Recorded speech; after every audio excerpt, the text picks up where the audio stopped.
Bonjour très chers internautes, Renaud Boris Mota est mon nom, ex-pasteur du message du temps de la fin.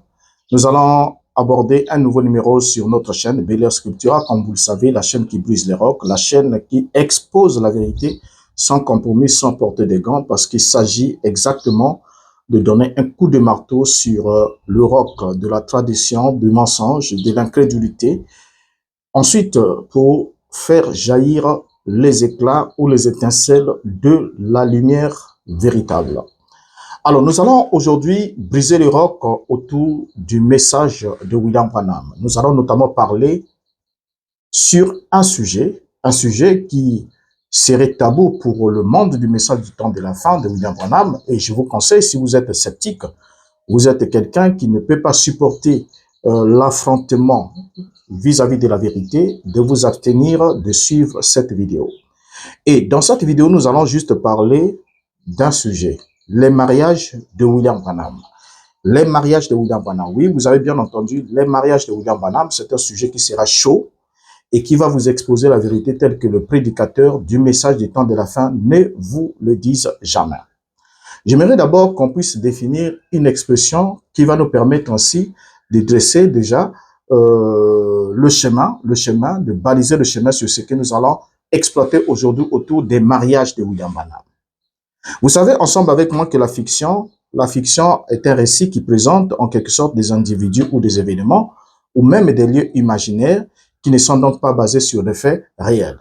Lorsqu'on parle d'un récit fictif, c'est un récit qui ne se base pas sur des faits réels, où les lieux, des événements, même les personnages impliqués dans ces récits ne sont que le produit d'une imagination. Mais il peut aussi y avoir une autre forme de fiction, c'est-à-dire que nous avons des personnages qui sont réels, mais l'histoire qui est racontée autour de ces personnages, c'est juste une invention de la pensée humaine. Et pour identifier une fiction, il suffit simplement de rechercher dans le discours de l'auteur ou encore dans les faits qui sont exposés, les éléments qui proviennent de l'imagination de l'auteur, et tels que des personnages inventés, une intrigue entièrement créée, et c'est là dans le but de vous emmener en quelque sorte dans un divertissement plutôt que de vous informer sur des faits réels. Et là, on parle de la fiction. Alors, l'histoire de la vie de William Branham et ses mariages. Est-ce que William Branham, en nous rapportant l'histoire de sa vie, comment est-ce qu'il a vécu? Tout ça là, puisqu'il en a prêché, vous savez qu'il y a des prédications tout entières intitulées « L'histoire de ma vie ». Bien, déjà une question qu'on doit se poser. Est-ce que William Branham, en tant qu'être humain mortel, né de l'homme et de la femme, avait une histoire qui pouvait inspirer? Et c'est ce que nous allons découvrir ensemble avec vous, d'autant plus que nous allons ensemble comprendre qu'est-ce qui s'est réellement passé dans l'histoire de la vie de William Branham autour de ses mariages. Je parle bien de ces mariages. Alors, notons ensemble avec vous que nous avons déjà démontré plus d'une fois ici sur notre chaîne combien William Branham avait du mal à nous dire l'exacte vérité en ce qui concernait sa propre vie et celle de sa famille. Mais pourtant, nous ne lui avons jamais demandé quoi que ce soit, mais c'est lui qui est venu nous rapporter ça pendant les prédications. Et qu'est-ce que nous avons à faire avec la vie de William Branham? Nous en avons à faire parce que cette vie a été impliquée dans ce qui nous a été prêché, dans ce qui a été mis à la disposition du public. Et cela est alors de notre droit d'examiner ce qu'on nous dit, puisque les disciples de Béret écoutaient l'apôtre Paul prêcher la parole, ils recevaient la parole avec beaucoup d'empressement. Notons ensemble que Paul prêchait la parole. Les disciples recevaient avec beaucoup d'empressement, mais ils examinaient chaque jour par les Écritures, de la Torah bien sûr, pour voir si ce que Paul leur disait était exact. Et je crois que c'est une attitude noble, que nous aussi aujourd'hui, nous puissions examiner les faits de William Branham à la lumière des Écritures et de l'histoire véritable, bien sûr, sans qu'elle soit tronquée, et de ses propres propos aussi, pour voir si ce dernier nous a dit l'exacte vérité. Alors, selon la théorie du message de William Branham, toute déclaration sortie de la bouche de William Branham et enregistrée sur bande sont la parole de Dieu, notamment le message de l'air. Et nous avons l'autre jour suivi avec vous comment est-ce que le pasteur Dioka Sangonuja de Shekinah Tabernacle avait complètement défié tout le monde pour dire que le message ne contient pas d'erreur, le message c'est ainsi dit des seigneurs, du bout en bout, le message c'est l'exacte vérité. Et vous savez pourquoi est-ce que Dioka le fait? Dioka le fait étant conscient en bon hypocrite que si seulement il peut prouver ou agréer ou accepter que le message contient des erreurs, il est alors obligé soit de prendre la première disposition qui est celle de quitter le message ou de voir son assemblée être disloquée. Alors, puisque tout son système est fondé sur l'infaillibilité de William Branham en tant que messager de l'heure, alors il est évident que ce dernier ne peut jamais cautionner que William Branham ait commis des erreurs. Pas des erreurs dans la vie courante, ça chacun en a, puisque s'il n'y avait pas ces erreurs, nous n'aurons pas la prière de notre Père qui est aux cieux, ne serait pas utile, puisque cette prière nous recommande, il y a une phrase qui dit « Pardonne nos offenses, comme nous pardonnons aussi à ceux qui nous ont offensés ». Donc, pour que cette prière puisse avoir toutes ces séquences, il faut effectivement que nous soyons des hommes aptes à poser des actes offensants envers Dieu et que nous puissions demander alors pardon à Dieu. Donc, l'erreur est fait partie au fait de la vie humaine. L'erreur d'un homme dans sa vie pratique, ça c'est son affaire, dans son expérience avec Dieu. Mais ce qui nous intéresse, c'est le fait que lorsque quelqu'un vient délibérément nous dire des mensonges, voilà, lorsqu'il vient nous dire des mensonges, c'est non seulement une insulte à notre intelligence, mais c'est aussi une façon de pousser notre âme à la mort. Parce que le mensonge, celui qui aime et qui pratique le mensonge, la Bible dit qu'il n'aura pas de part à l'arbre de vie, serait à l'extérieur de la ville, vous voyez. Donc, vous n'allez pas accepter que quelqu'un puisse vous mentir impunément. Et surtout lorsque vous savez déjà que la personne vous a menti, vous ne le laisserez pas continuer à le faire plusieurs fois parce que vous venez de découvrir que ce dernier est en train de vous pousser vers la perdition. Parce que le mensonge lie deux entités, deux personnes. Le mensonge lie celui qui les dit et le mensonge lie aussi ceux qui l'aiment.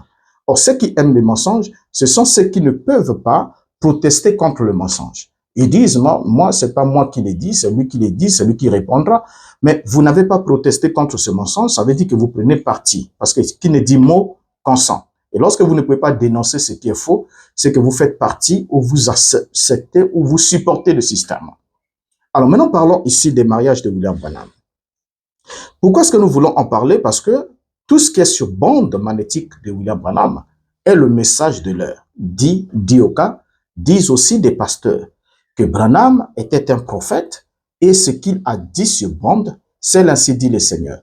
D'autres vont vous dire, écoutez, lorsqu'ils trouvent que la déclaration devient compliquée et sort de toute logique et contredit même l'ensemble de la Bible et du message, ils sont obligés de dire non, il l'a dit, mais c'est sa propre pensée, il n'a pas dit ainsi dit le Seigneur. C'est comme si dans chaque prédication de William Branham, ces derniers disaient ainsi dit le Seigneur. Et quand vous prenez ainsi dit le Seigneur, ce vocable-là, vous le tapez. Au fait, je vais vous aider. Donc, pour que nous sachions faire la différence entre ce qui est l'ainsi dit le Seigneur, donc il faudra que vous commencez d'abord à recenser toutes les déclarations de William Branham où il fait la déclaration, ensuite il met le label ainsi dit le Seigneur. Voilà. Et quand il fait cette déclaration-là, recensez d'abord toutes les déclarations où William Branham dit ainsi dit le Seigneur. Maintenant, ceux-là, mettez-les de côté, ensuite croyez uniquement à elles. Maintenant, toutes les autres déclarations qui n'ont pas l'ainsi dit le Seigneur ne peuvent ni inspirer en modèle, ni en exemple. Voilà. Voilà. Non. Pour que vous ne soyez pas hypocrite, c'est comme ça que vous devrez agir. Maintenant, si vous ne pouvez pas agir ainsi, et comme vous le dites que tout le message de William Branham est l'ainsi dit le Seigneur de bout en bout, alors supportez que lorsqu'on vous présentera ce que dit William Branham, et que vous ne nous disiez pas que c'est sa propre pensée, c'est son avis à lui, il a donné son avis, c'est son point de vue, mais c'est pas l'ainsi dit le Seigneur, parce qu'il n'a pas dit ainsi dit le Seigneur. D'autant plus que même quand Branham dit ainsi dit le Seigneur à plus d'un endroit, cela a été des échecs, surtout sur le plan de vie prophétique. Les ainsi dit le Seigneur de William Branham sont toujours des ainsi dit William Branham, mais non le Seigneur, parce que le Seigneur accomplit toujours ce qu'il prédit par ses envoyés. Alors maintenant ici, nous allons commencer par lire une citation de William Branham. La citation, c'est laquelle? Dans la prédication, Dieu se cache et se révèle dans la simplicité. Le paragraphe 106, Branham dit ce qui suit. Alors maintenant, écoutez bien chaque mot, saisissez-le. Et si vous le prenez sur bande, et tout, alors tenez-vous-en bien à l'enseignement qui est sur ces bandes. Ne dites rien d'autre que ce qui est dit sur cette bande. Dites seulement exactement ce qui est dit sur la bande. Voyez, en effet, certaines de ces choses, nous allons en comprendre pas mal long là-dessus. Maintenant, pourquoi c'est mal compris? Voyez, et assurez-vous bien de ne dire que ce qui est dit sur la bande. Ne dites rien d'autre. Voyez, en effet, je ne dis pas cela de moi-même. C'est lui qui le dit. Vous voyez? Et donc, très souvent, il y a de la confusion, des gens qui se lèvent pour dire, eh bien, un tel a dit cela, voulait dire telle et telle chose. Laissez-le donc tel quel. C'est la recommandation de William Branham. Nous sommes là dans Dieu se cache et se révèle dans la simplicité, prêché le 17 mars 63. Donc, dans la série de prédications sur l'ouverture de sceaux. Alors, déjà ici, dans cette déclaration de William Branham, on voit bien que William Branham interdit strictement à quiconque d'interpréter ce que lui, il a dit sur bande. Il a dit que personne ne doit dire, eh bien, cela voulait dire telle et telle chose. Branham l'interdit. Il l'interdit. Il dit laissez-le donc tel quel. Pourquoi est-ce qu'on doit le laisser tel quel? Parce que c'est pas lui, Branham, qui l'a dit.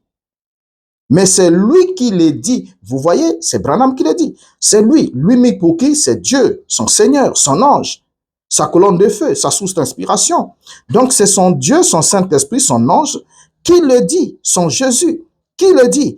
Donc, si c'est son Jésus qui le dit, alors cela ne peut être que la vérité venant de son Dieu. Et Branham dit, tenez-vous-en bien à l'enseignement qui est sur ces bandes.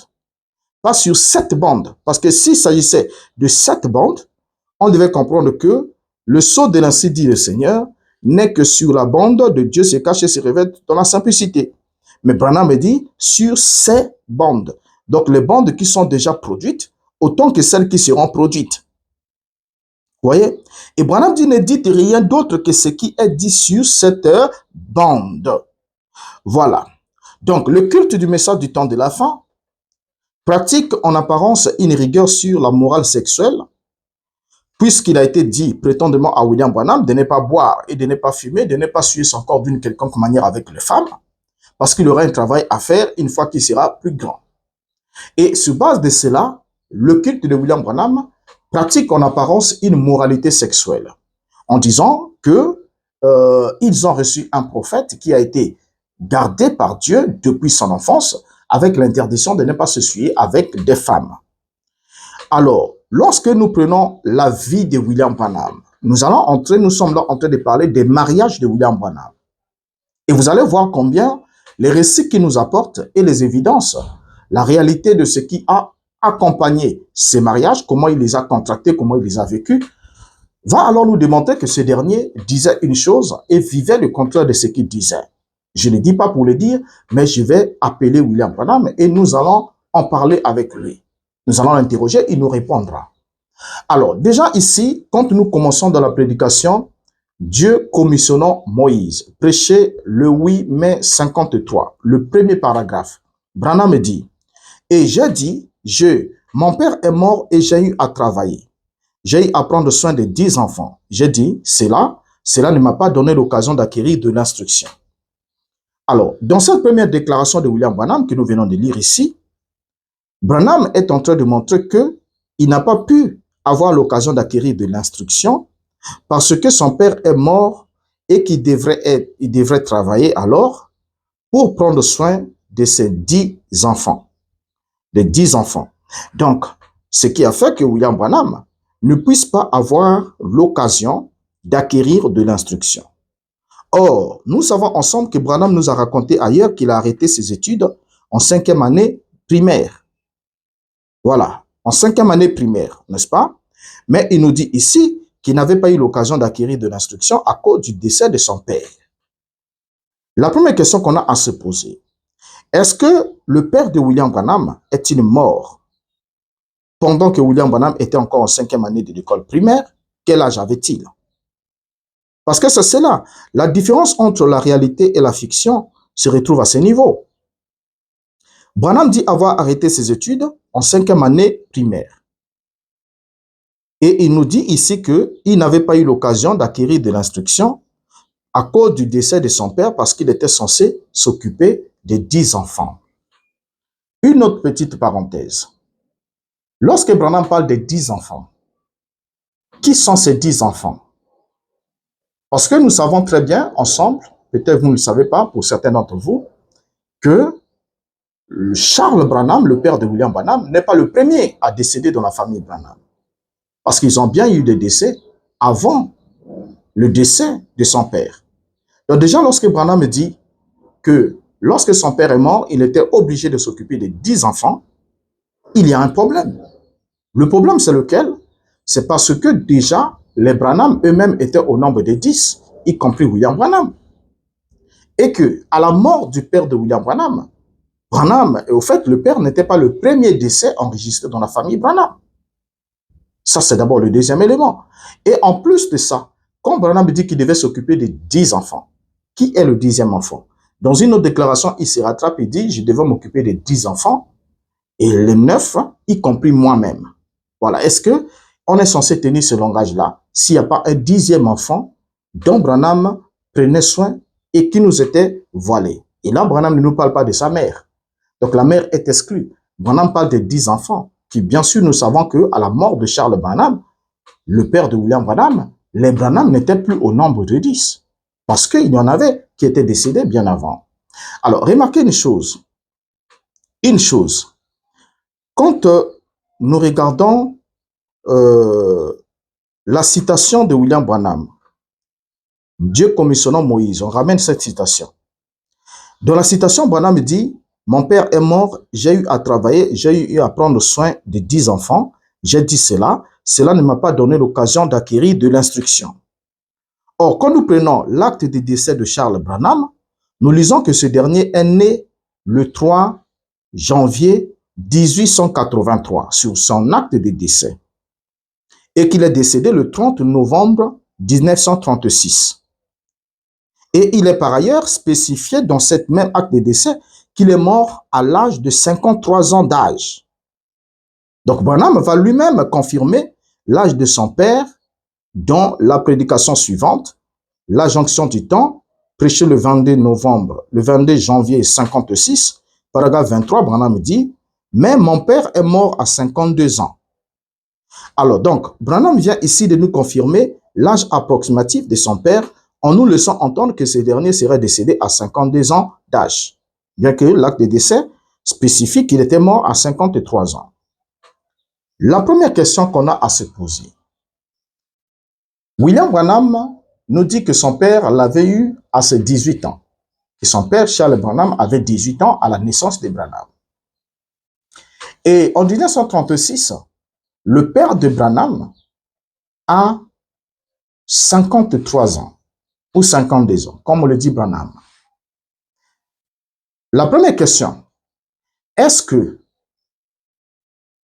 l'écart entre Charles Branham et William Branham est-il de 18 ans d'âge? Si l'écart est de 18 ans d'âge, cela sous-entend que Branham n'était plus à l'école primaire lorsque son père est décédé. Branham n'était plus en 5e année de l'école primaire quand son père est décédé. Parce que quand vous faites seulement, l'opération est simple, hein? On fait 53, donc 53 ans, moins 18 ans, et ça nous donne une réponse. Vous voyez? Ça nous donne une réponse. 53 ans. 53 ans d'âge, moins 18 ans qu'il a eu à acquérir Branham, on a l'âge de Branham en 1936. On a l'âge de Branham en 1936. Et cet âge-là, ce ne serait pas un âge, en quelque sorte, un âge pouvant permettre, bon, si on adopte juste l'autre âge de William Branham de 1909, parce qu'il a 3 dates de naissance, comme vous le savez, 1907, 1908 et 1909. Maintenant, si on prend l'âge de 1909, en 1936, à la mort de son père, William Branham devrait avoir 27 ans d'âge. Alors, dites-moi, entre nous, est-ce que 27 ans d'âge, à 27 ans d'âge, on peut encore être à l'école primaire? Alors, ce qui est intéressant dans cette histoire est que Branham nous rapporte qu'il n'était pas marié avec Hope Brumbach avant le décès de son père. Et là, c'est ça qui va devenir très intéressant. Avec sa première femme, William Branham dit ce qui suit dans la prédication « L'histoire de ma vie » prêchée le 20 juillet 52, le paragraphe 61, qu'est-ce que Branham nous dit suivant attentivement cette citation? C'est important. Aussi pauvre que j'étais, je n'avais plus de papa à ce moment-là. Et tout. Et j'avais 10 enfants dont je devrais prendre soin. Et papa en avait laissé 9 à maman, 10 avec moi-même. Et je me disais, comment donc pourrais-je prendre soin de quelqu'un comme cela? Et je me disais, je dois me décider. Je dois lui demander l'épouser, soit je dois la laisser aller et qu'un bon jeune homme la prenne et qu'elle aille avec lui et qu'il l'épouse et lui offre un bon foyer et tout. Elle sera heureuse. Dans sa citation, William Branham est en train de parler de son premier mariage avec Hope Blombach, celle qui devient la maman de Billy Paul. Qu'est-ce que nous remarquons dans cette déclaration? Nous remarquons ici que William Branham dit qu'il était pauvre et qu'il n'avait plus de papa à ce moment-là. Donc, ça veut dire que nous sommes là déjà au-delà de 1936. Et tout. Et j'avais 10 enfants dont je devais prendre soin. Et papa en avait laissé 9 à maman. 10 avec moi-même. Voilà, il se rattrape là. 10 avec lui-même. Et je me disais, comment donc pourrais-je prendre soin de quelqu'un comme cela? Parlons ici de Hope Blombach. Et je me disais, regardez ce qui se disait. Je me disais, je dois me décider. Je dois soit lui demander, l'épouser, soit je dois la laisser aller, qu'un bon jeune homme la prenne. J'aimerais qu'on puisse regarder cette formulation, cette déclaration de William Branham. Branham dit qu'il devrait prendre une décision. La décision, c'était laquelle? Soit de demander d'épouser Hope, soit de laisser aller Hope afin qu'un bon jeune homme la prenne. Or, l'expression laisser aller sous-entend que ces derniers étaient déjà ensemble. Parce qu'il ne peut pas laisser aller Hope s'il n'avait pas d'abord saisi Hope. Ça, c'est d'abord le premier point. Branham dit, je dois lui demander, l'épouser, soit je dois la laisser aller et qu'un bon jeune homme la prenne. Donc, si Branham doit la laisser aller pour qu'un bon jeune homme l'épouse, cela sous-entend qu'elle était déjà à Branham, mais sans que ce dernier l'ait épousée. Et là, nous sommes déjà au-delà de 1936, selon la déclaration de William Branham. Donc, Branham dit ici que ceci se passe après le décès de son père. Il dit, aussi pauvre que j'étais, je n'avais plus de papa à ce moment-là. Alors, l'une des choses, nous sommes là en 1936. Branham ne pouvait pas s'engager à épouser Hope à la suite de la charge que son père lui aurait laissée. Or, son père est mort le 30 novembre 1936. Donc, jusqu'au-delà du 30 novembre 1936, Branham était encore célibataire. Et ça, c'est ce que Branham dit ici. Maintenant, le problème, si vous n'acceptez pas que Branham était encore célibataire jusqu'au-delà de novembre 1936, vous devez être capable d'accepter que Branham est en train de mentir. Que Branham est ici en train de vous raconter des salades, de nous raconter une histoire fictive, une invention de son esprit qui ne correspond pas à la réalité des faits. Parce que ici, Branham est clair qu'il ne pouvait pas s'engager à prendre Hope en mariage parce que son père venait de décéder et qu'il avait la charge de 10 enfants. Voyez? Et il a pris alors la sage décision de dire, soit je lui demande de m'épouser, soit je dois la laisser aller afin qu'un autre la prenne. Donc cela sous-entend que Branham était dans le choix. Et William Branham s'est dit que s'il voulait la laisser aller afin qu'un autre le prenne, c'est parce qu'il n'avait pas le moyen, il avait déjà trop de charges pour s'occuper des 10 enfants. Vous voyez, il fallait qu'il la laisse aller pour qu'elle puisse trouver un foyer, quelqu'un qui prendra soin d'elle et qui pourra lui donner une vie heureuse. Et déjà, à partir de ce moment, on va se rendre compte d'une évidence. Dans le propos de William Branham, ces propos sont en train de témoigner que William Branham vivait déjà avec Hope avant de l'épouser. Alors, si ce n'est pas le cas, comment William Branham pouvait-il laisser aller une femme qui n'était pas encore un acquis? Pourquoi devrait-il la laisser aller? Pourquoi se proposait-il de la laisser aller du moment où ce n'était pas son acquis? Elle ne l'appartenait pas. Ils n'ont pas vécu une vie amoureuse, ils n'ont pas eu une vie sentimentale, ils n'ont pas eu de contact, ni de vivre ensemble, ni de contact intime. Donc, en bref, en toute logique, c'est une femme qui était totalement libre, qui ne l'appartenait pas. Donc, si William Branham se proposait de l'épouser, elle n'était pas encore un acquis. Vous voyez? Alors, quand Branham dit, je dois soit la laisser aller pour que quelqu'un d'autre la prenne, cela sous-entend que je l'ai d'abord saisi, je l'ai retenu à moi, mais comme je n'ai pas le projet d'aller jusqu'au bout, jusqu'au mariage, je dois alors la libérer pour que quelqu'un d'autre puisse l'épouser. Or, épouser et vivre maritalement avec une femme, c'est deux choses différentes. Parce que, regardez, vous allez voir ensemble avec moi. Lorsque déjà nous abordons cette question, il y a une idée qui va venir. Vous allez vous rendre compte que nous sommes là dans un impasse. L'impasse est lequel? Soit on accepte d'abord ici, ensemble avec vous, parce que nous, vous et moi, nous savons quelle est la date du mariage qui est mentionnée sur le certificat de mariage de William Branham et Hop Gumbach. Vous voyez, nous avons la date du 22 juin 1934. Nous avons cette date-là. Mais entre nous que cela soit dit, en janvier 1934 ou en juin 1934, le père de William Branham n'était pas encore mort. Il est mort le 30 novembre 1936. Alors, il y a quelque chose qui cloche, n'est-ce pas? Soit William Branham est en train de nous dire des mensonges, soit le document du mariage que nous avons, vous et moi, mentionnant la date du 22 juin 1934, est du fake, est une falsification.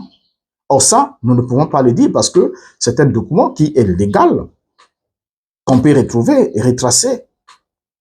Donc, il y a un problème au niveau de quoi? De la prédication de William Branham. Alors, pourquoi est-ce qu'il disait du mensonge? Et par là, Dioka et les autres nous vous disent que Branham ne dit que la vérité. Il n'y a pas de mensonge dans le propos de Branham. Et tout ce qu'il dit, c'est l'ainsi dit le Seigneur. Et Branham lui-même dit qu'on doit s'en tenir à ce qu'il dit sur le bande, parce que ce qui est enregistré sur le bande, c'est pas lui qui le dit, mais c'est lui. C'est pas lui, Branham, qui le dit, mais c'est Dieu lui-même qui s'exprime au travers de Branham. Donc Dieu vient de s'exprimer au travers de Branham en disant un mensonge. Comme quoi, au-delà du 30 juin, au-delà du 30 novembre 1936, William Branham n'était pas encore marié. Et qu'il devait laisser aller Hop. Or, s'il devait le laisser aller, cela sous-entendrait qu'ils vivaient déjà ensemble. Regardez une chose. Bien que nous savons que Branham s'est marié le 22 juin 1934 avec Hop Gumbach, la question qu'on a à se poser en point d'interrogation, avait-il antidaté son certificat de mariage? Est-ce qu'il avait antidaté son certificat de mariage? La réponse c'est non. Non, pourquoi? Parce qu'on ne pouvait pas antidater un certificat de mariage dans l'État d'Indiana dans les années 30. C'était pas possible. Un acte de mariage est établi sur la base de la date réelle de la célébration de cette cérémonie de mariage et toute falsification serait en quelque sorte un acte illégal. Et ça, on ne peut pas le mettre sur le dos de Branham.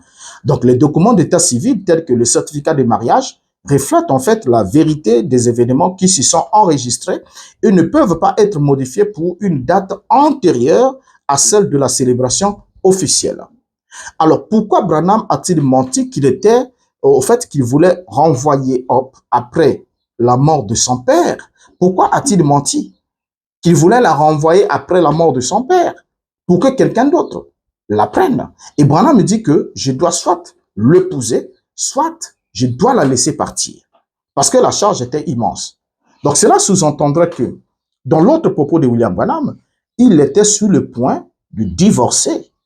Parce que il était sur le point de divorcer. Mais s'il était sur le point de divorcer, comment pouvait-il dire, je dois soit l'épouser, soit la laisser aller pour que quelqu'un d'autre la prenne?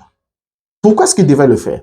Est-ce que le fait d'être démuni, de ne pas avoir de moyens et d'avoir une charge qui est supérieure au fait à son revenu mensuel est une raison ou une occasion pour justifier la répudiation d'une femme? Ce n'est pas possible. Donc, vous voyez déjà qu'il y a un jeu, il y a du flou dans le propos de William Branham vis-à-vis de la réalité. Mais c'est ce qui a servi quand même dans les brochures et qui est pris comme élément, exemple, pour montrer que le couple de William Branham était un couple modèle. Et William Branham a raconté tellement d'histoires dans son histoire de vie, en dressant un personnage de scène qui inspirait la pitié. Vous savez, l'objectif, c'est quoi? William Branham racontait ces histoires de la sorte que cela puisse inspirer la pitié. Et cette pitié-là, c'est ça qui va créer le lien d'attraction entre les fidèles et lui. Parce qu'on se dit, au fond de soi, oh, le pauvre, il avait tellement souffert.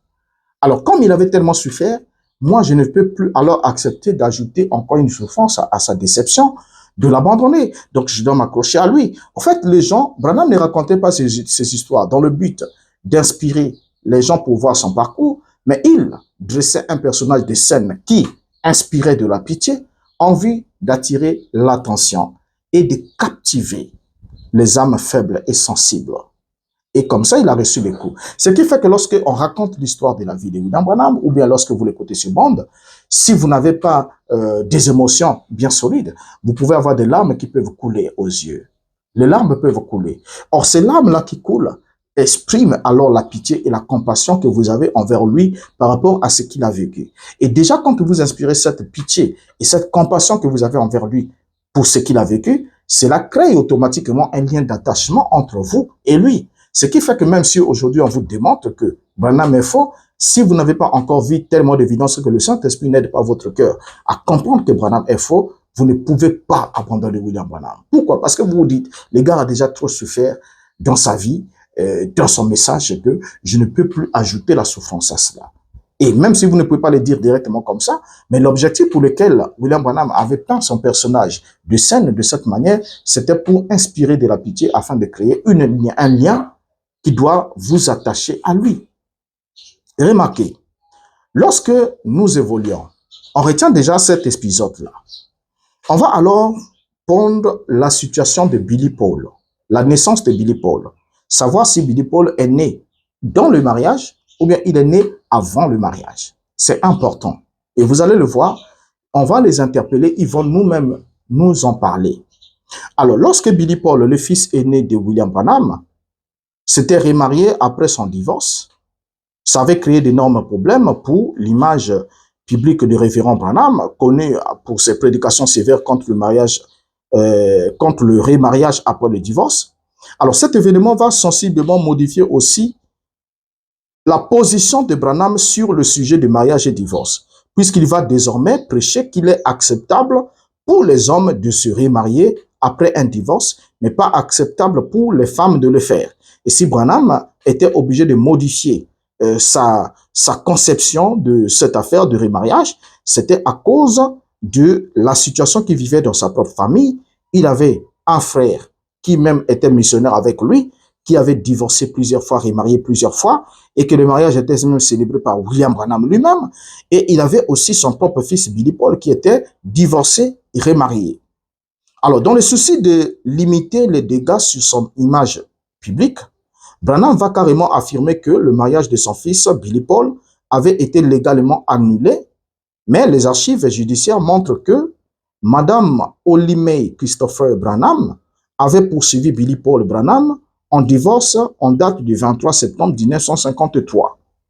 Et les boucans autour du divorce et remariage de Billy Paul n'étaient cependant pas le plus gros problème dans cette affaire au sujet de l'image publique de William Branham. Mais le plus gros problème qu'il y avait se trouve ailleurs. Et où se trouve le plus grand problème qu'il y avait dans cette affaire de mariage, divorce de Billy Paul et son remariage? C'est que cette affaire est venue nous révéler une chose. Sur le certificat de mariage de Billy Paul Branham avec son ex-femme, le fils aîné de William Branham avait indiqué que sa date de naissance était le 13 septembre 1934. Voilà ce qui est indiqué, n'est-ce pas? Alors, curieusement, après l'épisode de son divorce, son année de naissance sera changée de 1934 pour aller maintenant à 1935, pour ne plus jamais faire marche arrière et demeurer en 1935. Alors, y a-t-il eu une raison à cela? Analysons la question, essayons un peu d'analyser la question ensemble. William Branham avait épousé, selon la version officielle, sa première femme, Hope Bumbak, le 22 juin 1934. Alors, cette date est connue de tous les branhamistes. Et si Billy Paul avait été honnête à propos de son année de naissance de 1934, qu'il avait innocemment donné à l'officier de l'état civil, cela signifierait que Madame Hope Branham, sa mère, était déjà enceinte de Billy Paul, donc de son père Branham, pour accoucher Billy Paul, avant de devenir la femme de son père, le prophète William Branham. Pourquoi? Parce que lorsque nous faisons une opération simple d'arithmétique, nous prenons le 22 juin 1934, mariage entre Branham et Hope. Or, le 13 septembre 1934, naissance de leur premier fils, Billy Paul, soit 3 mois seulement après le mariage. Alors, si Billy Paul est né le 13 septembre 1934, soit 3 mois seulement après le mariage, la conclusion la plus logique, c'est que la grossesse était déjà de 6 mois avant que Branham n'épouse sa femme Hope. Vous voyez? Alors, ça c'est un premier élément. Or, nous allons nous dire que le premier élément ici ne répond pas trop et qu'il faudra alors aller dans le sens d'accepter la date nouvellement modifiée, c'est-à-dire que la date mise à jour, c'est de 1935, du 13 septembre 1935. Mais là aussi, il y a un problème. Pourquoi? Parce que nous lisons ce qui suit dans les documents, la biographie, donc The Acts of the Prophet, des révérends Pilgrim, au chapitre 7. Il nous a dit ce qui suit. Le vendredi 13 septembre 1935, un fils est né de frère Branham et de sœur Hope. Ils l'ont nommé Billy Paul. 13 mois plus tard, le mardi 27 octobre 1936, ils ont été bénis avec une fille Sharon Rose, dont le nom a été tiré de la rose de Sharon, le Christ. Le jour de joie était désormais compté pour ce jeune prédicateur qui n'avait pas suivi tout ce que Dieu l'avait appelé à faire. Alors, on voit bien ici, lorsque Pilgrim nous dit que Billy Paul est né le 13 septembre 1935, et il nous dit que c'est 13 mois plus tard, que le mardi 27 octobre 1936, que la fille est née. La fille est née. Alors, remarquez une chose. Si on récupère la situation de Branham, si Branham avait dit la vérité qu'il ne pouvait pas épouser Hope après le décès de son père, qui est mort en novembre, cela sous-entend que tous les 2 enfants de William Branham, que ce soit le garçon Billy Paul comme la fille Sharon Rose, étaient nés hors mariage, c'est-à-dire avant le mariage. Avant le mariage. Vous voyez? Alors, si on adopte la date officielle du 22 juin 1934 comme date de mariage, alors on voit bien ici que Hope est tombée enceinte de son 2e enfant alors qu'elle allaitait encore Billy Paul, son premier fils, qui n'avait que 3 mois d'âge.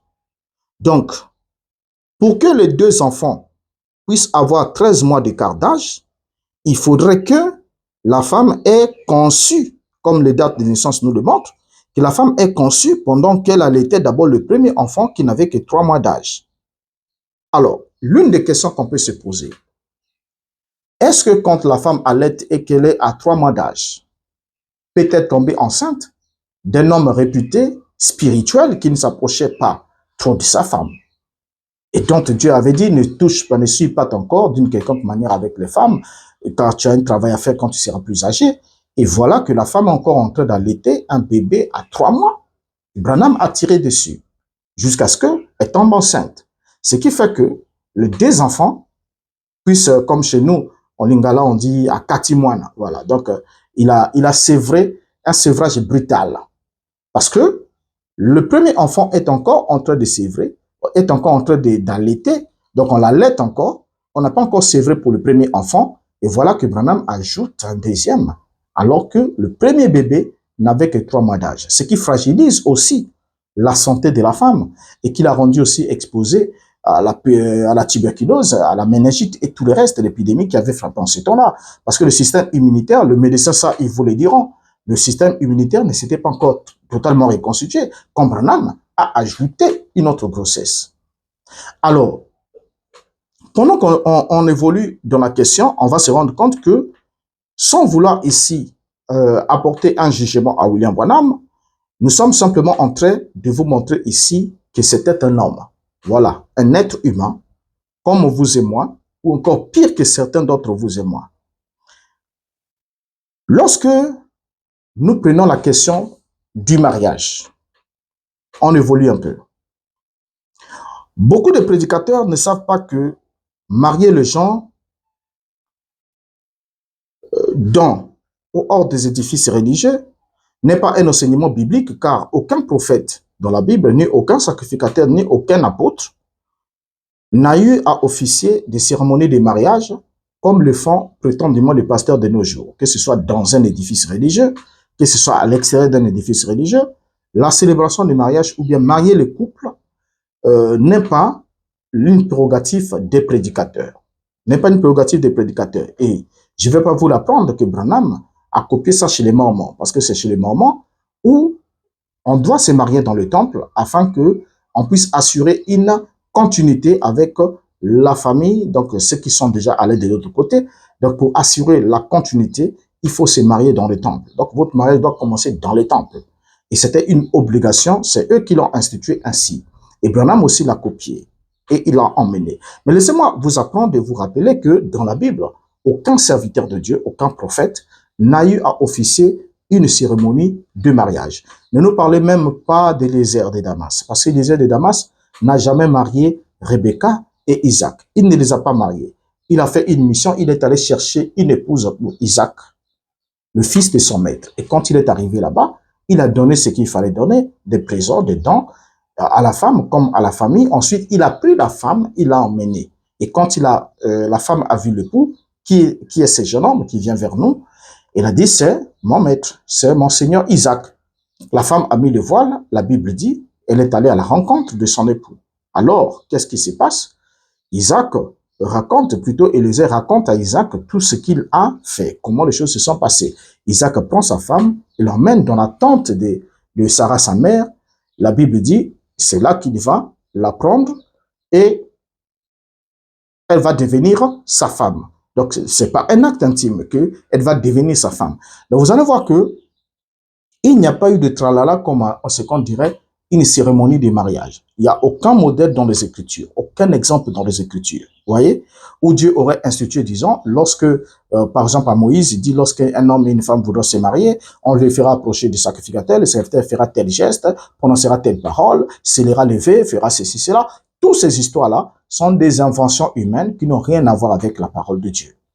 Alors, maintenant, évoluons avec William Branham. William Branham avait aussi compris que le prédicateur n'avait rien à voir au sujet de marier les gens. Il va le dire lui-même. Il n'avait rien à voir au sujet de marier les gens. Et Branham va le dire, nous sommes là dans questions et réponses numéro 2, prêché le 23 août 64, au paragraphe 193. Branham dit ce qui suit. Bien sûr qu'ils sont mariés. Dès qu'ils font ces vœux-là, ils sont mariés. Si par exemple un jeune homme promet à une jeune fille de l'épouser et qu'il le fait de bonne foi, alors il est lié envers cette jeune fille. C'est tout comme s'il l'avait épousée. La seule chose que la loi fait, c'est de vous donner un document qui vous autorise à vivre légalement ensemble et ainsi éviter que vous viviez en concubinage.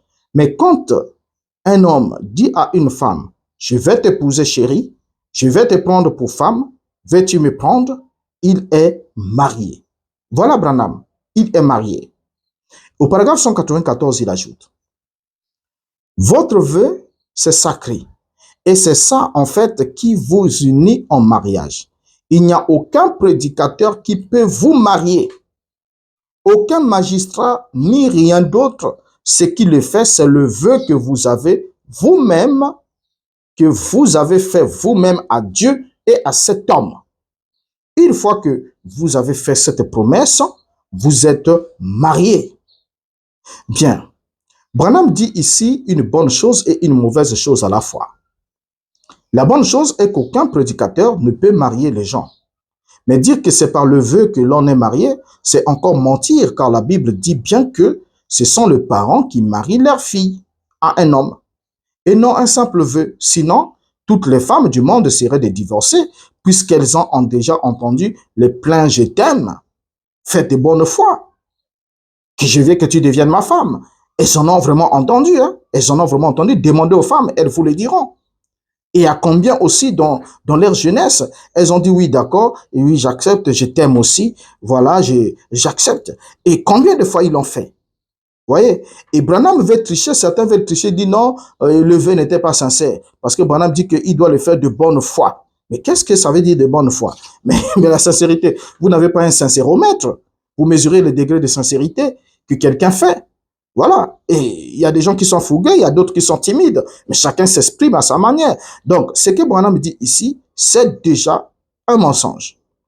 Alors, donc, nous avons dit ici qu'il a dit une bonne chose à la fois, en même temps qu'une mauvaise, parce que la bonne chose qu'il a dit, c'est qu'aucun prédicateur ne peut marier les gens. Mais dire que le vœu, une fois qu'on fait le vœu, on est marié, là, Branham a menti contre la Bible, parce que la Bible ne donne l'autorité de marier les enfants qu'aux parents. C'est les parents qui marient leurs filles. C'est ce que dit la Bible. Ce n'est pas quelque chose d'autre. Lisez toute la Bible, vous allez voir que le mariage ressort de l'autorité parentale, exclusivement de l'autorité parentale. Donc, question et réponse numéro 3. Prêché le 30 août 64.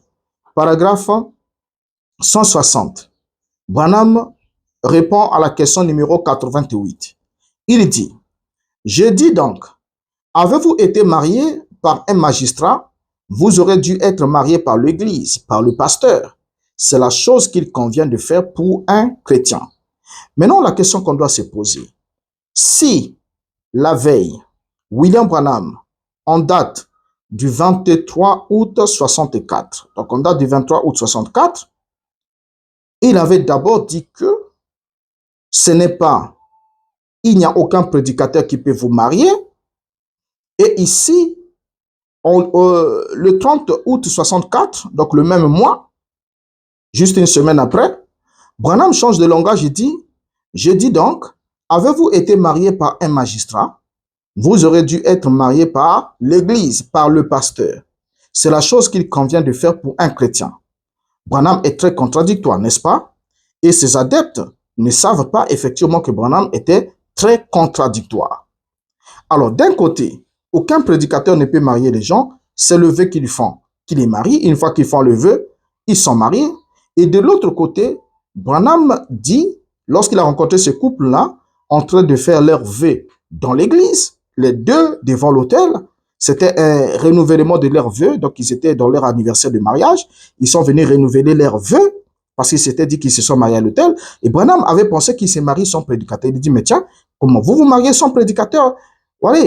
Et c'est là que Branham va affirmer ce qu'il a affirmé. Il dit que vous avez-vous été marié par un magistrat, ou bien vous auriez dû être marié par l'église, par le pasteur. C'est la chose qui convient de faire en tant que chrétien.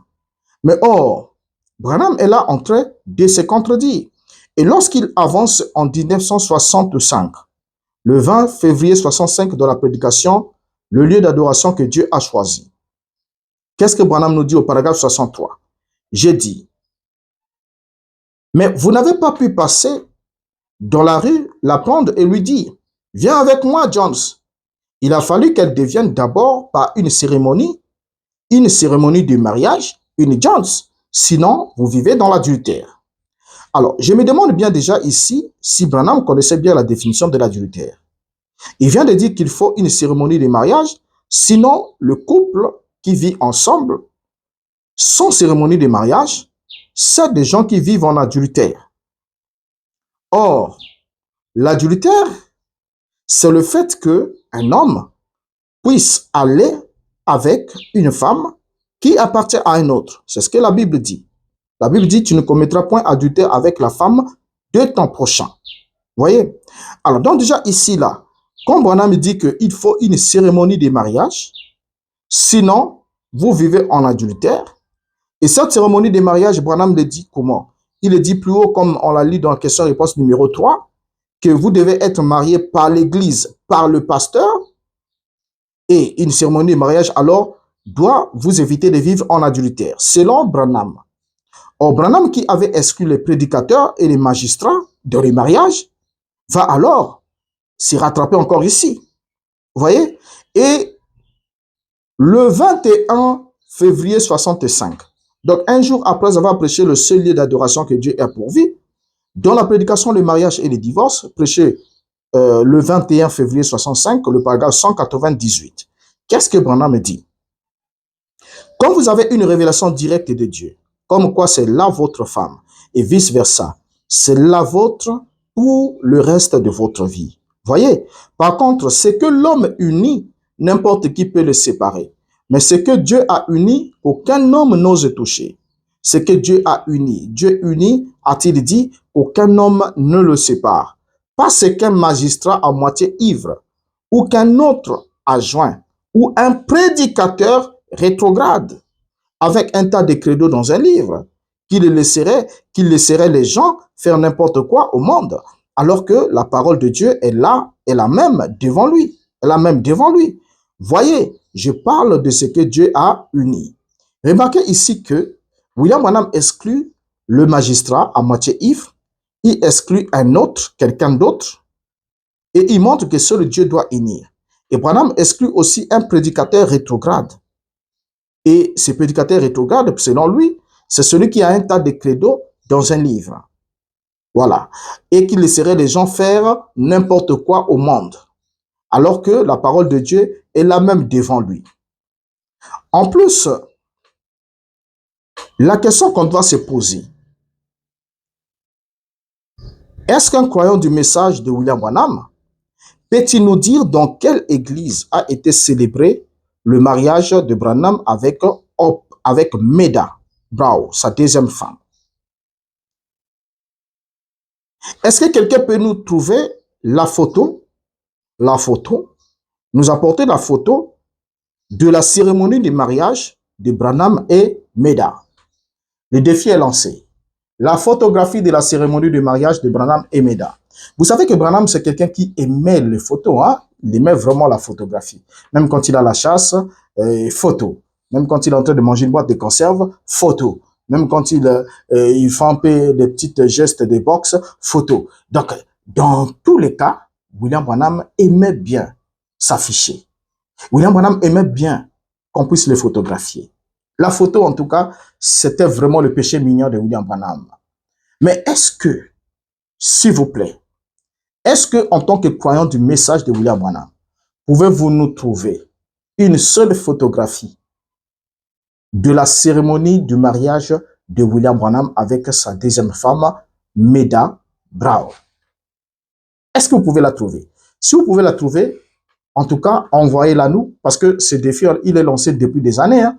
Aucun prédicateur du message du temps de la fin n'a pu nous procurer cette photographie, n'a pu nous la procurer. Pourtant, la photographie existait avant 1942. Elle existait avant 1941. Donc, avant les années 40, il y avait la photographie. Il y a bien des photographies de 1933. Branham baptisé de la rivière Ohio. Et tous les restes des événements de la vie de William Branham, on les trouve affichés. Mais est-ce que quelqu'un peut nous trouver la photo exposant la cérémonie de mariage de William Branham avec Meda Brown? Alors, vous allez voir que vous n'allez pas la trouver. Et pourquoi? Parce qu'il y a beaucoup de choses que vous ignorez de cette question. L'une des questions, après nous avoir trouvé la photo, la deuxième question, c'est celle de savoir pourquoi le couple Branham et Meda ne portaient jamais les anneaux de mariage. Pourquoi ils n'ont jamais porté des anneaux de mariage? Pour la simple raison, vous savez très bien avec moi que lorsque Branham mariait le couple, Branham exigeait qu'il y ait toujours le signe. Les alliances doivent toujours être présentées comme étant le signe du scellement du vœu que un homme fait avec une femme, d'échange de vœux. Donc cet échange de vœux doit être sanctionné par le signe qui sont les anneaux de mariage. Il exigeait que 2 bagues soient posées sur sa Bible et ensuite on priait, et ensuite le couple se mettait la bague l'un à l'autre. Vous savez exactement ce qui se passe. Donc, il n'y a pas seulement de vœu de mariage ou seulement d'alliance de mariage sans alliance, sans cette bague de mariage qu'on appelle aussi alliance. Alors, William Branham n'en a jamais porté. Dans aucune occasion, même quand il est en chasse, même quand il est du haut de la chair, même quand il est dans une cérémonie quelconque, William Branham n'a jamais porté l'anneau de mariage sur son doigt. Et pourtant, on peut le voir porter une montre. On peut le voir porter un bracelet simple, un bracelet. Vous voyez? Et on peut le voir porter une médaille sous son cou.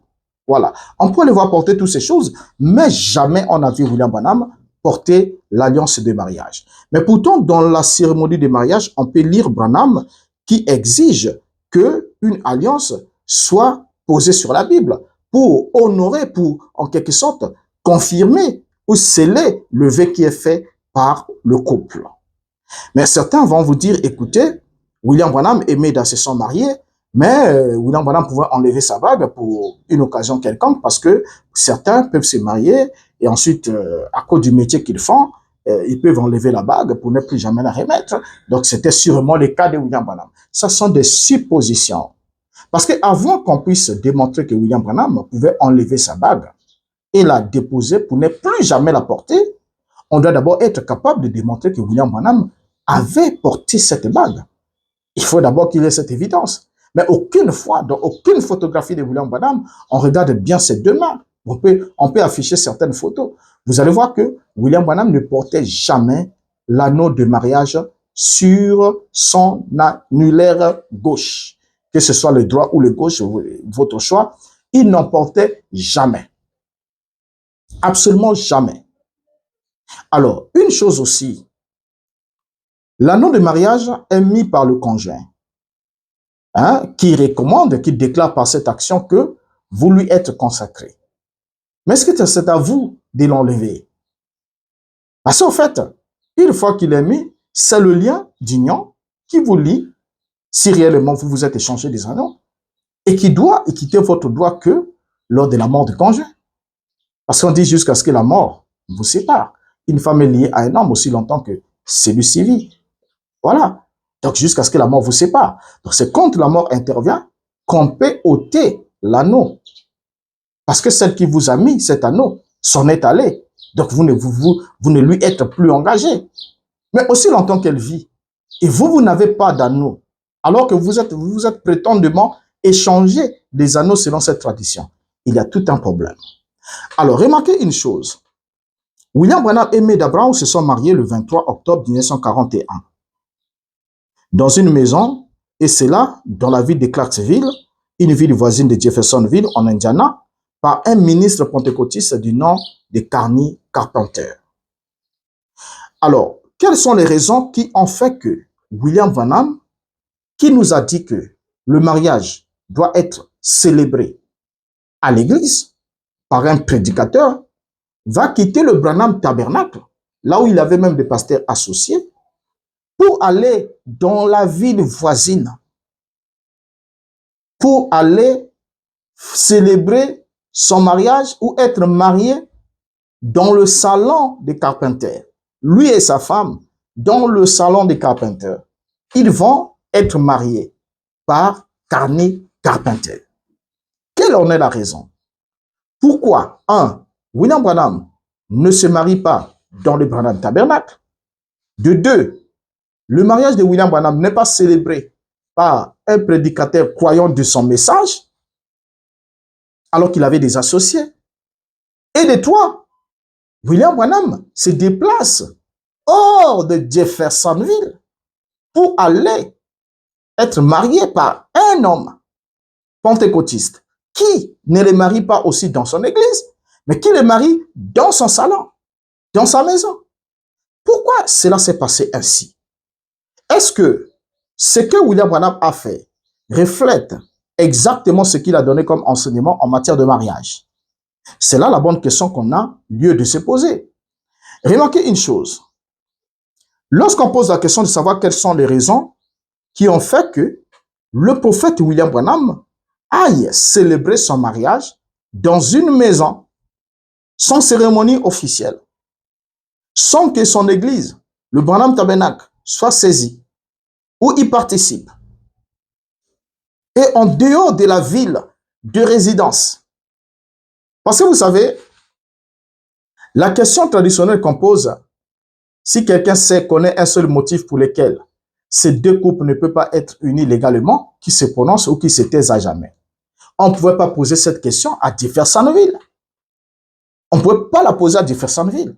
Et ce n'est pas pour rien qu'il fallait aller dans l'autre ville. Premièrement, aller dans l'autre ville. Deuxièmement, éviter que cette question soit posée en public. Donc, il ne fallait pas qu'il y ait un public. Il faudra qu'on soit juste au salon. Alors, si le mariage devait être célébré ainsi, qu'est-ce que William Branham était en train de cacher? C'est la bonne question qui s'est posée. Chers amis, croyants du message de William Branham, prédicateurs du message de William Branham, qui prêchait que le message de Branham, c'est le modèle. On se marie bien dans le message, selon Malachie 4. C'est le mariage dans le Seigneur. C'est le mariage selon la parole. Le mariage selon le message. Mais voilà le messager lui-même, prophète messager. Comment est-ce qu'il s'est marié lui-même? Alors, lorsqu'on pose cette question de savoir pourquoi est-ce que William Branham s'est marié comme il s'est marié, il y a une fausse raison. L'une des fausses raisons qui est énoncée, c'est que on nous apprend, certains pour se défendre disent que William Branham était tellement pauvre qu'il ne disposait pas de moyens pour payer un ministre ni louer un véhicule pour l'occasion. Et comme il était tellement pauvre pour ne pas avoir de quoi payer un prédicateur, voilà qu'il était obligé d'aller là-bas. Donc sûrement ce prédicateur-là l'avait marié gratuit. Alors, si c'est la raison, l'associé de William Branham, lui aussi exigeait que Branham paye pour qu'il le marie? Point d'interrogation. C'est une fausse raison, vous comprenez? Et même quand il dit qu'il n'avait pas de véhicule, c'est aussi une fausse raison parce que vous savez, on a démontré dans un numéro, vous pouvez juste suivre, hein? Branham était-il pauvre? Nous avons démontré par ce numéro-là que Branham n'était pas pauvre. Déjà avant les années 40, Branham était à jour en ce qui concerne les véhicules. Donc Branham ne pouvait pas supporter qu'un véhicule soit mis sur le marché et lui passe 2 ans, 3 ans, 4 ans sans l'acquérir. C'est pas possible. Et vous savez, nous l'avons démontré. Et les maisons qu'il habitait en 1941, c'était pas la maison d'un pauvre. Le salaire qu'il avait, que son église le payait par semaine, c'était pas le salaire d'un pauvre. Parce que quand on paye quelqu'un $100, le prix de cette époque-là, $100 par semaine.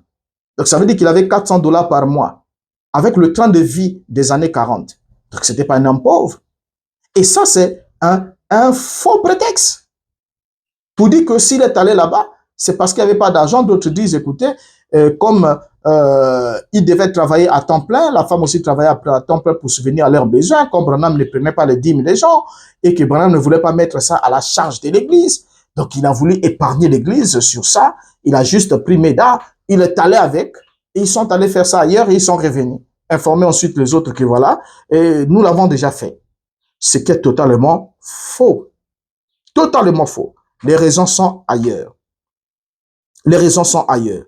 Donc déjà, pour les croyants du message, ils se disent que l'église de Branham était tellement pauvre que Branham était lui-même aussi obligé de travailler à temps plein, ainsi que Médard, pour pouvoir s'en sortir, et ils n'avaient pas un soutien financier. Et qu'en d'autres termes, William Branham avait alors refusé de placer le fardeau de son mariage sur des croyants qui étaient démunis dans le Branham Tabernacle, et alors il a préféré que le mariage ne soit pas organisé dans le Branham Tabernacle. Il a alors opté d'aller dans la ville voisine, à Clarksville, où le frère Carney Carpenter, le prédicateur pentecôtiste des Frères Unis, devait le marier dans sa maison. Maintenant, une chose. William Branham nous a dit en 1960, il va nous le dire plus tard, en 1960, 61, il dit que le trinitarisme est du diable, que tous ceux qui prêchent la Trinité sont inspirés du diable. Ça vient de l'enfer. Or, le prédicateur qui a marié William Branham était un pentecôtiste trinitaire. Donc, c'est quelqu'un qui croyait en l'existence de 3 personnes en Dieu, le Père, le Fils et le Saint-Esprit. Et s'il le croyait, Père, Fils, Saint-Esprit, William Branham dit que c'est un credo. Or, Branham dit qu'on ne peut pas être marié par un prédicateur rétrograde avec plein de credos dans un livre. Le credo, c'est tout ce qui est la conception de la pensée humaine autour de la parole et qui ne dédote pas de la révélation divine. Donc, celui qui était censé posséder la révélation, c'était lui le prophète William Branham et ceux qui croyaient en lui. Mais William Branham va se faire célébrer le mariage par un pentecôtiste, ce que l'on appelle aujourd'hui un déno. Et lorsqu'on parle même du premier, même le premier mariage là-bas, on est passé à outre, hein, avec Hop. Avec Hop. On dit que c'est un prédicateur amish qui les avait mariés. Or, Branham et Hop étaient tous des brebis de Charles, de Roy Davis. Et si c'était marié en 1934, c'est Roy Davis qui devrait célébrer le mariage. Mais Roy Davis l'a ordonné. Roy Davis lui a donné le droit de prêcher. Roy Davis lui a écouté prêcher son premier serment. Roy Davis l'a même baptisé du Saint-Esprit. C'est Ku Klux Klan. Mais Roy Davis ne les a pas mariés. Pourquoi? S'était-il marié en 1934 alors que nous savons que Roy Davis a quitté la ville de Jeffersonville en 1935. Après que son église ait pris feu et qu'il avait des problèmes, il est parti.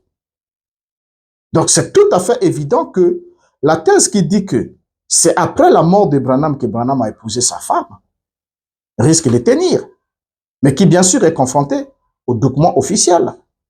Mais le document officiel témoigne alors que Branham était menteur. Évoluons, nous allons chuter. Branham va lui-même confirmer que l'homme qui les avait mariés, c'était Carpenter. Il va dire ce qui suit. Dans la prédication Les Visions de Patmos, prêchée le 4 décembre 60, paragraphe 2. Nous sommes très heureux d'avoir parmi nous ces nombreux amis que nous voyons dans ce bâtiment. Ils sont trop nombreux pour qu'on essaie de les citer. J'ai vu par hasard le frère Carpenter entrer, l'homme qui nous a mariés, ma femme et moi. Frère Carpenter a été une grande bénédiction pour nous ici à l'église. Son ministère a été une bénédiction pour nous et il prêche presque partout. Et nous sommes heureux de l'avoir parmi nous. Oh, et tant d'autres. Que Dieu vous bénisse richement. Alors, remarquez bien ici que Branham cite Carpenter, l'homme qui nous avait mariés, ma femme et moi. Voilà, ma femme et moi. Donc, c'est l'homme qui les avait mariés. Mais pourtant, il nous a dit déjà, on l'a lu, hein, que ce n'est pas à un homme de vous marier, c'est le vœu que vous faites qui vous unit. Et après, il rentre dans les entrevêchements pour nous dire que voilà, le mariage doit être célébré à l'église par un prédicateur. Donc, il faut l'église et un ministre. Mais alors que dans le cas, son propre cas, il n'a pas suivi la procédure enseignée. Alors, la question qu'on peut se poser pendant qu'on chute, quelle était la vraie raison de la célébration en catimini du mariage de William Branham? Je crois que Branham, comme il le disait, j'aime écouter Neville parce qu'il vit ce qu'il prêche. Et si chacun de vous aussi raisonnait comme Branham, vous devriez aimer écouter Branham comme Branham vit ce qu'il prêche. Et si Branham ne vit pas ce qu'il prêche, cela voudrait dire qu'il est juste un acteur. Vous savez, un acteur, c'est quelqu'un qui joue le rôle, le scénario, qui exprime sa vie en rapport pour répondre à un scénario bien dressé, qui n'est pas un récit réel ou une expérience réellement vécue. Donc, il peut pleurer alors qu'au fait, il ne pleure pas. Il peut se mettre en colère alors qu'il n'est pas en colère. Donc, il peut manifester une émotion. Il peut manifester quoi que ce soit ou dire des mots alors que ce ne sont pas ces mots, ce sont des mots qui lui sont prêtés. C'est ça, un acteur. Et Branham dit qu'un acteur, c'est un pharisien. C'est quelqu'un qui fait des mises en scène. Maintenant, ici, la vraie histoire pour ceux qui ne le savent pas qui a fait que Branham puisse aller se marier en catimini. Que Branham, qui dit que il ne peut pas, il aimait écouter Neville, parce que Neville vivait ce qu'il prêchait. Et Branham aussi a signifié, parlant de capitaine de pompiers, il a dit que je suis comme un capitaine de pompiers, je n'aimerais pas dire à quelqu'un d'aller là où moi-même je ne suis pas allé auparavant. Au fait, je ne demanderai pas à quelqu'un d'expérimenter ce que je n'ai pas expérimenté moi-même. Je dois être l'exemple, le modèle, je dois lancer les temps. Ensuite, les autres suivent. Mais qu'est-ce qui se passe avec le mariage de Branham? Voici la vraie histoire. On est parti. Voici alors la petite histoire du mariage de Meda et Branham. Pendant les années qui ont précédé la mort de Hope Brumbach, sa première femme,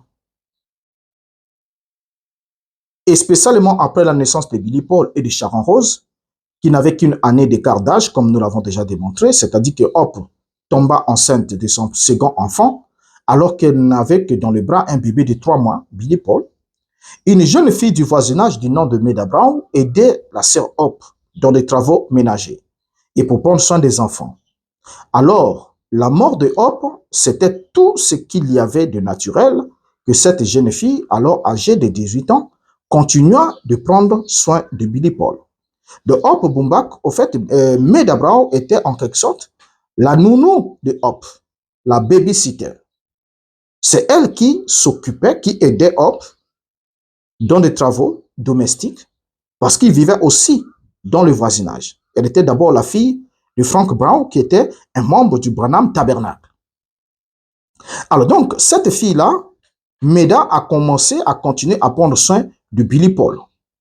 Par conséquent, la nature humaine étant ce qu'elle est, l'inévitable causerie commença entre le jeune prédicateur et cette fille, par des liens romantiques. Quoique innocent au début, la causerie dégénéra bientôt en des murmures malins. La jeune Meda, maintenant âgée de 22 ans, était terriblement affolée à cause de ces rumeurs et attristée que les gens aient mal pris la relation existant entre elle et le jeune prédicateur. En effet, les deux avaient déjà une relation louche.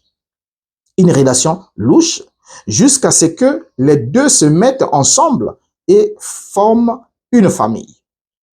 Ce qui est vrai est connu de tous les Américains, mais inconnu des Africains, est que Branham n'a jamais marié Meda à l'église, comme il l'a enseigné, mais il a pris un raccourci et s'est mis avec Meda sans cérémonie de mariage jusqu'à leur mort. Branham va alors mettre ce mariage sous le label de la révélation directe de Dieu. Qu'est-ce que Branham va dire? Dans la prédication, tournez les regards vers Jésus. Prêchez le 29 décembre 63. Paragraphe 82-83. Il dit, c'est Dieu qui m'a dit de l'épouser. Au moment même, elle ne le savait pas, ou j'essayais de ne pas l'épouser. Non, non parce que je ne l'aimais pas, mais parce que je ne pensais pas pouvoir lui donner de quoi vivre et qu'elle était brave. Je ne méritais pas cela. Et elle se mit à prier et ouvrit la Bible. Elle dit, Seigneur, je n'ai jamais fait ceci auparavant, mais donne-moi un passage de l'Écriture qui m'aidera. Si je dois l'oublier, je le ferai. Elle ouvrit la Bible, puis alla dans une petite cabane pour prier. Quand elle ouvrit la Bible, elle reçut Malachie 4. Voici, je vous enverrai Élie le prophète. C'était il y a environ 20 ans, alors qu'elle ne savait rien du ministère de ce jour. 83. Et j'étais couché là-bas, au bord de la rivière, lorsqu'une nuit, il me réveilla. Je l'ai entendu là, près de la porte, il dit, va la prendre, ton mariage aura lieu le 23 octobre prochain. C'est exactement ce que j'ai fait. Nous avons vécu heureux, par la grâce de Dieu. Nous n'avons jamais eu une parole. Elle a été un amour. Bien. Regardez bien l'histoire. Donc, après avoir camouflé leur union, après avoir essayé de légaliser cette union, parce qu'ils vivraient déjà en couple ensemble, ils vivaient déjà ensemble, et il y a eu des rumeurs, il y a eu des remous-ménages, il y a eu beaucoup de bruits, de rumeurs autour de leur union, que Branham était obligé de changer de ville pour aller se marier là-bas. Et Branham, après avoir fait ce qu'il a fait, il va mettre ça sous le label de la révélation pour dire que Meda a prié. Et quand Meda a prié, elle a demandé au Seigneur de lui montrer un passage de l'Écriture qui l'aiderait. Si elle doit oublier, elle le fera. Et quand elle ouvrit la Bible, elle est allée dans une petite cabane pour prier. Puis elle ouvrit la Bible, elle reçut Malachie 4. Voici, je vous enverrai Élie le prophète. Bien. Donc, Élie le prophète n'est plus une promesse faite aux enfants d'Israël par la bouche d'Élie, et qui en l'occurrence était Jean-Baptiste, parce qu'il devait arriver avant que le jour de l'Éternel arrive, ce jour grand et redoutable, ce jour de la colère contre le peuple d'Israël, ce jour qui est arrivé en l'an 70, et ce n'est plus à démontrer. Et avant cela, Élie le prophète devait venir. Et quand Élie le prophète est venu, il a dit la cognée est mise à la racine des arbres. Tout arbre qui ne porte pas de bons fruits sera coupé et jeté au feu, c'est-à-dire va subir les jugements. Et ceux qui portent de bons fruits seront mis dans le grenier. Ça veut dire épargner du jugement. Et Jean-Baptiste l'a fait. Alors, donc Malachie chapitre 4 n'est plus une écriture de la promesse d'un prophète à Israël, descendant biologique d'Abraham, d'Isaac et de Jacob, ceux qui devaient se souvenir de la loi de Moïse, son serviteur, et des préceptes qu'il a donnés à Israël. Dans Malachie chapitre 4, le verset 4, il en parle. Souvenez-vous de la loi de Moïse, mon serviteur, que j'ai prescrit en rêve des préceptes des ordonnances pour tout Israël. Donc, ce n'est plus Israël qui attend Malachie 4, mais c'est maintenant une femme qui reçoit Malachie 4. Voilà, Élie le prophète. Je vous enverrai Élie le prophète. Et c'est comme ça que, par cette écriture-là prétendument, William Branham dit que lui aussi de l'autre côté, quelques temps plus tard, il dormait, et voilà, il est venu, il lui a dit, va, prends-la, épouse-la, et il lui donne même la date. Et Branham va aussitôt, il la prend, il va l'épouser. Mais écoutez, Dieu qui dit, va, prends-la, épouse-la. Laissez-moi vous dire, frères, si on prend la vie de William Branham, nous avons déjà parlé, comme je vous l'ai dit, dans le numéro, William Branham était-il pauvre? Nous avons démontré que William Branham était tout sauf un pauvre. Et toute l'histoire qu'il raconte ici, vous allez voir que c'est la même histoire. Hein? Il dit qu'il ne voulait pas aussi épouser Meda parce qu'il se disait qu'il n'avait pas assez de moyens. Voilà. Meda était trop bonne pour lui. Il ne pouvait pas lui donner la vie qu'elle devait mériter par rapport à. Donc, il voulait la laisser aller. Alors, c'était pas ça. C'était réellement pas ça. Vous voyez, le problème, c'est que, vous le savez, hein, c'était la nounou de sa femme. Imaginez-vous que cela se fasse entre vous et moi, que cela soit dit. J'ai la nounou ou la babysitter. La femme s'en va. Et quand la femme s'en va, c'est la babysitter qui reste, qui prend soin de l'enfant pendant des années, des années. Après, il y a des rumeurs. Et ensuite, qu'est-ce que nous faisons? Nous nous déplaçons, nous allons dans une autre ville et nous revenons. Et même quand on revient, on ne porte pas des anneaux de mariage. William Branham n'en a jamais porté. Vous allez voir qu'il y a une photo de Meda hein, où elle tient, elle attrape, je sais pas, une trousse, il y a quelque chose en main. Et ensuite, l'anneau de cette trousse-là passe entre son doigt et on prend ça pour une alliance de mariage. Et comment vous agonisez cette photographie, vous trouvez que la photographie n'a rien à voir d'une alliance de mariage. Et pourquoi est-ce qu'elle devrait la porter à un moment et ne plus la porter à d'autres occasions? Et pourquoi? Et même dans les occasions les plus officielles, les photographies les plus solennelles, même dans les cérémonies les plus officielles, Meda oubliait de porter son anneau de mariage prétendument. C'est juste parce que les deux ne se sont jamais changés d'anneau de mariage. Et s'ils n'en ont jamais porté, c'est parce qu'ils se sont jamais changés d'anneau de mariage. Et s'ils ne se sont jamais changés d'anneau de mariage, c'est parce qu'ils n'ont jamais célébré officiellement leur mariage selon les rites qui se sont prescrits eux-mêmes. Donc, ils ne se sont jamais changés des anneaux. Ils se sont mis ensemble. Et après, ils sont allés visiter le frère Carpenter dans l'autre ville. Et ensuite, ils sont revenus. Et il n'y a jamais eu de cérémonie officielle dans l'église, devant témoins. Au point où on pose la question, la traditionnelle question, à qui demanderait, ou si quelqu'un connaît une raison ou un motif qui fait que ces gens ne puissent pas pouvoir être unis dans les liens de mariage de façon légale, qui se prononcent ou bien qui se taisent à jamais. On ne pouvait pas poser cette question à Jeffersonville. On ne pouvait pas la poser. Et c'est pour cette raison que William Branham a changé de ville. Alors, chers amis croyants du message de William Branham, prédicateur, au lieu de continuer à jouer à l'hypocrisie en masquant la vérité sur le vécu de William Branham, dites la vérité. Et même quand vous voulez camoufler cette vérité, l'esprit du message et la vie du message vous suit. Ce qui fait qu'aujourd'hui, nous trouvons dans le message de William Branham des prédicateurs qui sont au cœur des scandales sexuels. Parce que c'est le même esprit. Le même esprit qui fait que certains prédicateurs, des sœurs qui viennent aider les femmes, j'en connais certains, hein, je ne veux pas citer leur nom, La femme accouche, on prend une sœur pour venir aider la femme dans les travaux ménagers. Et après, paf, c'est la sœur qui tombe enceinte. Et du coup, on est obligé d'adopter la polygamie et de légitimer cela. Et ensuite, on prend la sœur comme deuxième épouse. La femme dit, mais si, la première dit, mais si tu peux même prendre comme deuxième, non, une autre femme, mais pas pas celle-là, pas elle. Et on lui fait subir, on dit, ou tu acceptes, ou tu pars, et je vais encore ajouter d'autres. Et du coup, on se rend compte combien de femmes subissent l'affreuse hypocrisie. Parce qu'à côté de tout cela, ces femmes de prédicateurs connaissent beaucoup de choses. Étant donné que dans le message de William Branham, il est enseigné que si mes dames quittent, je quitte la chair, c'est Branham qui l'a dit. Et il y a la notion selon laquelle si la femme du prédicateur du message part, son ministère risquera de connaître un sérieux problème. Alors les femmes sont quelquefois dans le but de sauvegarder le bout de pain, l'image de leur homme, supporter l'insupportable, au point où certains hommes sont obligés quelquefois de poser des actes, de déplacer même leurs concubines dans d'autres pays, ou en Europe, en Amérique, ailleurs, de les loger, de les faire vivre là-bas à leurs frais, juste pour que l'Église continue à apporter des dîmes et des offrandes qui vont leur permettre d'entretenir leurs péchés. Donc, il y a beaucoup de cas comme ça. Mais tout ça là, c'est l'esprit du message.